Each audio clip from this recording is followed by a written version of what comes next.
એક શાળાના વિદ્યાર્થીઓ શાળાની બહાર ફરવા માટે જાય છે. તે એક નદીએ જાય છે અને નદી કાંઠે જુએ છે તો અમુક વસ્ત્રો અને ચપ્પલ પહેર્યા હોય છે, અને એ વસ્ત્રો અને ચપ્પલ જેના હતા એક ગરીબ વ્યક્તિ નદીમાં સ્નાન કરવા માટે નદીમાં ઉતર્યો હોય છે.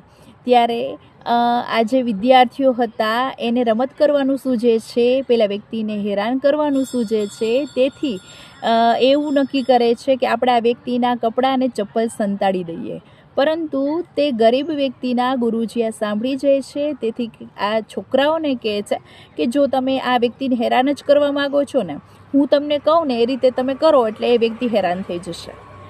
એટલે એ ગુરુજી એક સોની નોટ આપે છે ને એમ કહે છે કે આ વ્યક્તિના કપડામાં મૂકી દો અને એ કપડાં નદી કાંઠે મૂકી દો, એટલે એ વ્યક્તિ હેરાન થઈ જશે. તમારા વ્યક્તિને હેરાન જ કરવી છે ને.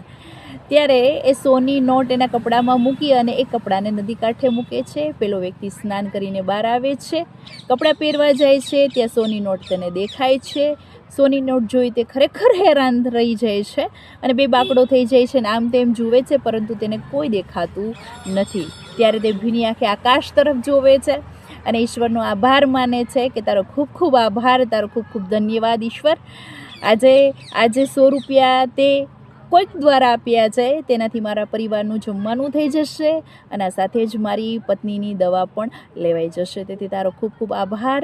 અને બધા વિદ્યાર્થીઓને પણ આ પ્રસંગ દ્વારા એવી શીખ મળે છે કે કોઈને હેરાન કરીએ તો આ રીતે નહીં, પરંતુ કોઈકને કંઈક આપીને હેરાન કરવા જોઈએ, જેથી તેનો આનંદ પણ મળી શકે.